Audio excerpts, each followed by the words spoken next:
is making when they buy into the voice in their head basically that is doubting them or is really critical of them, and they think this voice is the truth. Like, they hear that self-criticism, they hear that negative voice, and they think that this is like the absolute be all end all, and then they end up buying into it, and then they feel really bad about themselves, and then they end up holding themselves back from the momentum they need to take because they have all these fears. Like, they're like, what are other people gonna think about me?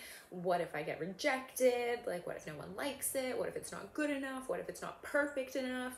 And so on and so forth. And then the consequence of this really is like, you have no business, you are hiding, you're not taking action, nothing ends up happening, you have no clients, and then that's the end of that.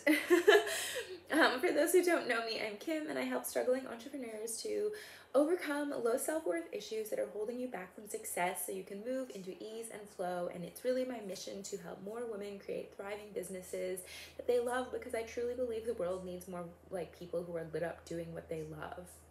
So today we are chatting about why self-doubt is slowing down your business growth and how you can overcome it.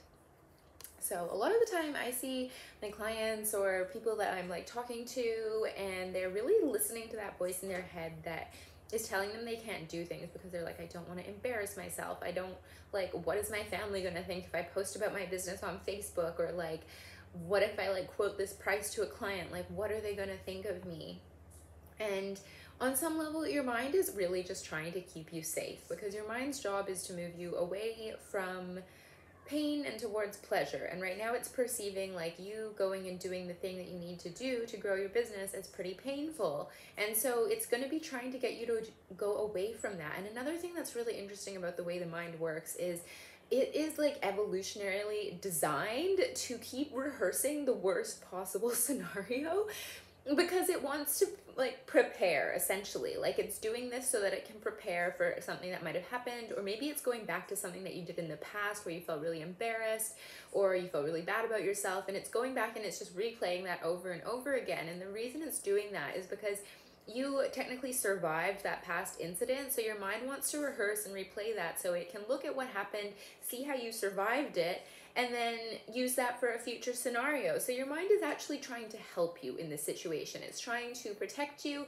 and it's trying to look at the bad things that happened in the past and stop you from doing something where you might not survive. But the thing is your mind hasn't really caught up on the fact that like we are not living in an age where like dinosaurs are around the corner or there's a lion that's going to come and eat you. So it doesn't realize that this behavior is actually not really helping you in terms of going and achieving the goals that you want to achieve, because it's stuck trying to protect you from a lion or a tiger. But those coping mechanisms really don't serve you that well when you're trying to create a business, because when you're running a business, you have to basically learn to shut that voice off or not buy into what it's saying. And the thing is you're never going to feel ready. Everybody doubts themselves at some point, but it's what you do with that self-doubt that changes everything. Your mind is designed to think of the worst outcome, so you need to learn to work with your mind in a better way, because your mind also is trying to give you what it thinks that you want. So your job here really is to start dialoguing with your mind differently, and instead of looking at all the reasons something might not work, you have to start being like, here's all the reasons where it might work, here's all the things that could work. And you have to be consistent with this, because it's really easy to slip into the old way of doing things. But the thing is like, the magic comes when you realize that you're not your thoughts. The thoughts just happen. It's your brain's job to elicit thoughts. But what you choose to attach to them is completely up to you.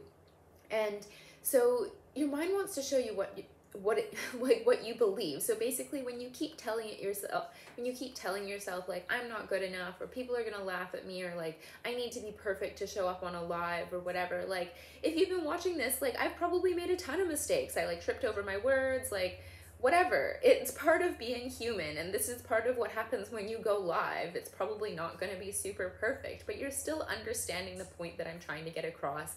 And if you're annoyed that I'm not perfect, well, that's more a reflection of you than it is of me, because I'm sitting here trying to give you free information about how to grow your business, and you're getting mad because I'm not perfect. So it's really like, you can adopt that same attitude to other people. Like, if other people are going to be criticizing you for what you're doing, like, you're never going to be criticized by someone who is doing more than you. Like, let me just say that again, because it's so important. Like, no one who is doing more than you in their business is going to come and criticize you. They don't have the time. And if they're being petty about it, well, they're probably jealous. So you're doing something right if people are like jealous of what you're doing. So when you're making other people's opinions more important to you and you need that validation, like, this is a self-worth issue. When you feel worthy and deserving and you can validate yourself, you don't care what other people think about you. Like, sure, on some level, we all are always going to have some level of caring what other people think, because we are hardwired for connection. And like, if we run around like a total like weirdo, and then we're, I guess, like, threatening our need for connection. But that's not what you're doing here. What you're doing here is trying to grow a business. So if the people around you are going to reject you for you going after your dreams, like, it's really important to think about, like, who is the circle of people around you? Because we basically become like the people who we spend the most time with. And if those people don't represent where you want to go in the future, it's really important to think about, like, do they have a place in it? Like, if your friend circle is bringing you down, or they're making fun of you, or they're not believing in your dreams, there's two things that you can do here. One, I don't like to tell anyone what I'm doing until I've done it, because I don't want to let someone else's opinion of what I'm doing get in my head about what I'm doing.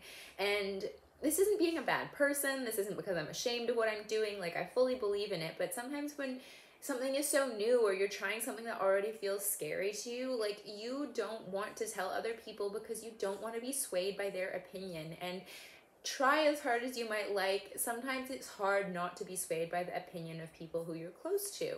So especially when it comes to, like, doing things in your business or something that I want to manifest, I don't usually tell people about it until I've done it, because that way I'm not letting someone else's opinion, like, creep in. Like, I'm already working with my own mind in terms of, like, what I'm doing. So I don't want to deal with other people's opinions. So if you have people around you who are not supportive of you chasing after your dreams and doing what makes you happy, then you really need to think about the people who are around you. But that's kind of a conversation for a different live.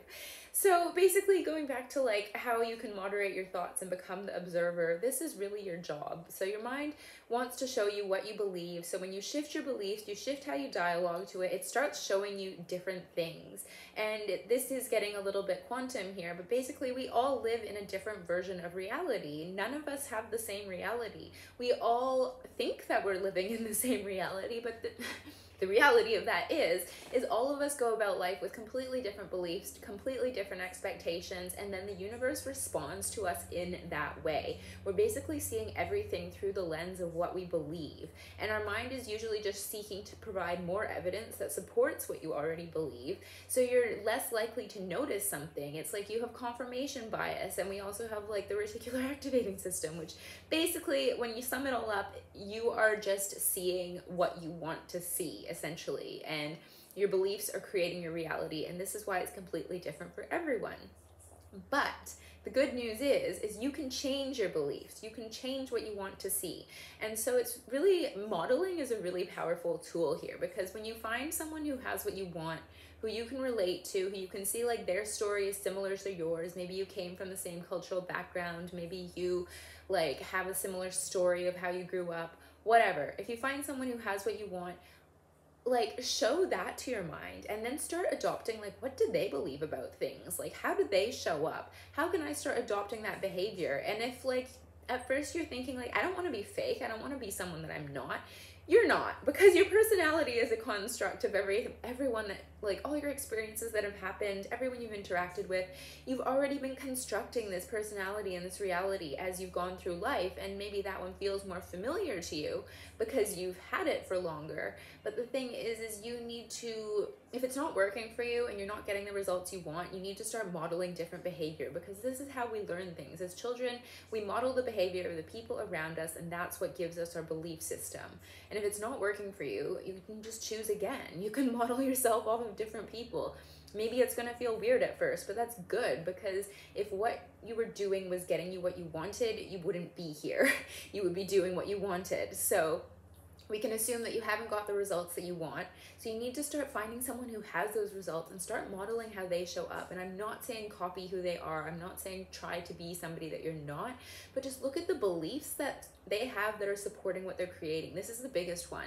And how they show up on an identity level, because when you adopt values and beliefs and that becomes your identity, that's how you start showing up in the world. And it's not something you have to think about. After a while, it becomes automatic because you're like, this is my value system. This is what's important to me. I'm going to make my decisions based on that. And values are so important. And that's why it's one of the pillars of the alignment accelerator method, because I feel like this gets very overlooked in terms of like people just being like, I'm going to choose to believe this. But it's like, well, no, we have to look at who you are on an identity level first. Otherwise, those beliefs won't stick. So circling back around, sorry, that was a bit of a tangent, but it was important. Basically, you can absorb this mindfulness by being the observer of your thoughts, by taking a pause. And when you have those thoughts that are not making you feel good, like your feeling is always a result of your thinking, and what you think is what you feel.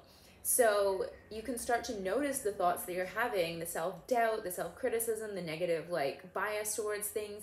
And you can be like, I'm noticing that I'm thinking X, Y, Z. So say, for example, that I was comparing myself to a girl I found on Instagram and she's super beautiful and like blah, blah, blah. And maybe I have a thought that pops up that I'm like, oh, I'm not as pretty as her. And that makes me feel bad about myself. So then I can be like, okay, I'm noticing that I'm having a thought that I'm not as pretty as that girl. And it takes you out of the equation because you're not making it like, I am this thought. You're like, I'm observing that I'm having this thought and like that thought doesn't feel good to me, so I'm going to let it go.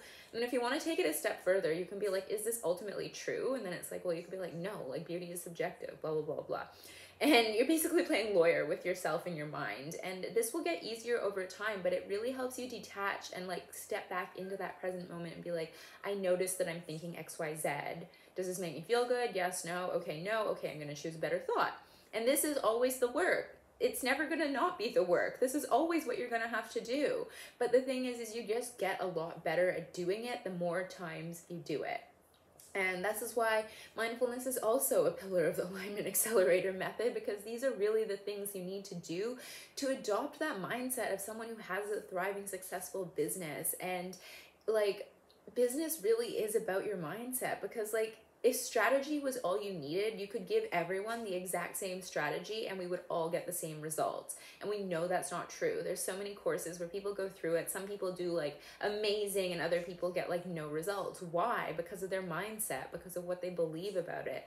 So it really is the most important thing. So if you are ready to go from a struggling entrepreneur to abundance and flow in just 21 days, book in a free strategy call with me and let's chat about how we can help you overcome this.